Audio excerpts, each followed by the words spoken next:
Welcome back to What's Happening. Today, we discuss all about temporary electricity services. Why would you need one? What we expect as the authority and how to apply.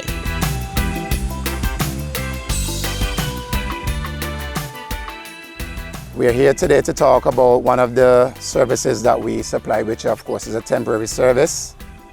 As the name implies, it's just for a short period of time, usually for building, construction purposes, sometimes for events. Some of the churches, for instance, when they're having crusades, they would erect a temporary box. Sometimes during the political season, the campaigners would use them. Sometimes even the promoters of the different fetes. We're here today to demonstrate what we usually look for in a structure in terms of from a safety standpoint. So the first thing we notice is the height, which should be in excess of 8 to 10 feet.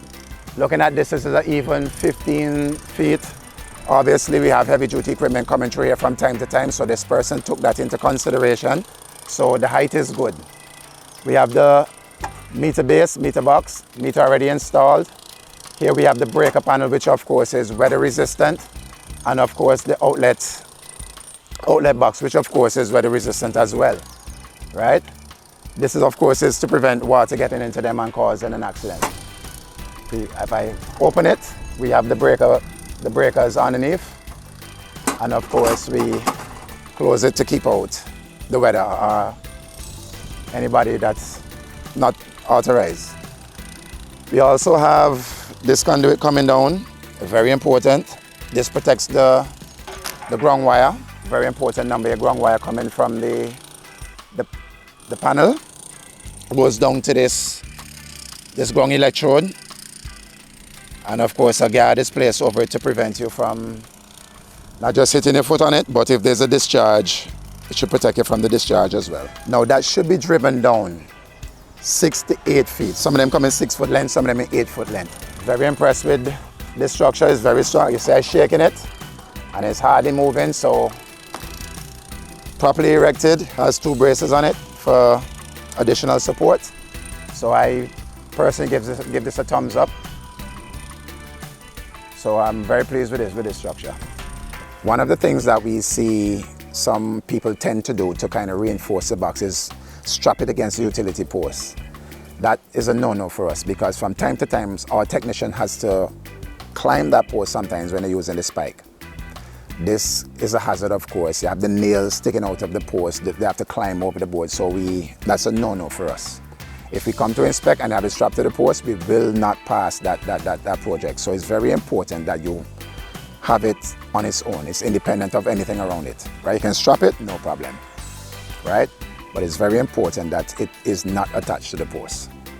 Now, let's say you're building, and while you're building, last year we had a shortage of aggregate, cement was scarce, we understand that. So we're asking you to come in if you need an extension and let us know, well, okay, I'm not complete as yet, I'm having some issues and I need an extension. We're more than happy to help you out with that. We're going to go around island-wide and we're going to do an inspection, and if your temporary box is found to have been in violation of our time frame, we would give you a decal. Now every once in a while we come across a service similar to this, which of course is way past the period that we would allow you to have this temporary service. It is in a condition that we deem to be unsafe. Look at this. This whole thing shaking. This person has tried to brace it up, and as you see, there's some amount of strain on the wire, right? Now we're going to issue this decal to this customer. This decal contains information for this customer to call this person at the office, Mr. Matthew, and he would assist them in terms of renewal of the temporary service or making plans to have that service made permanent. So there are 2 ways that you can have your service made permanent, right? One of them is at the front of your property, by the roadside, so to speak, on a pedestal. You can build it into the fence, nice and, for aesthetic purposes, or on the house. My personal preference is on the pedestal at the front of the property. It makes your service so much easier to read. Now, the issues sometimes that we at the authority face when the service is on the house, where we have to enter the property. We always announce ourselves before we enter the property. Sometimes you may be at the back of the house. You have on the music, maybe something is distracting you on the phone, you did not hear us enter the property, right? Sometimes we face the dog is loose in the yard. We understand you have the dog for your protection, but obviously sometimes we have to access the property to read the meter. So we'd really prefer if that is at the very entrance of your property, so we do not have to come into your property. When you have finally decided that you're going to be either building, you're having a crusade, whatever, that you need your temporary service, the first step, of course, is to come into APUA and apply. You can apply at any of our branches, whether it's in Jennings, in town, or of course out on Friesel Road. Just go in and ask for an electricity application form.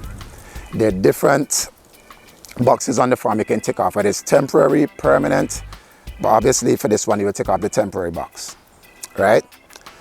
You take that form home with you, you fill in all the particulars. The electrician assists you because there's a part that he has to fill out as well. You construct your temporary box, you take that form, it has to go to DCA first, right? Because they have to approve it to make sure everything is all well, your plans are good, everything. And once they have approved that, that's when you bring it back to the authority, and we, of course, will send our inspector out to make sure everything is okay from an electrical standpoint, and then, of course, we'll approve your application.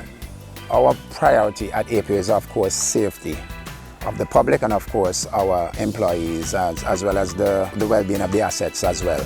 Temporary electricity services are not for running an entire house. Doing so could overload the circuit, possibly causing a fire.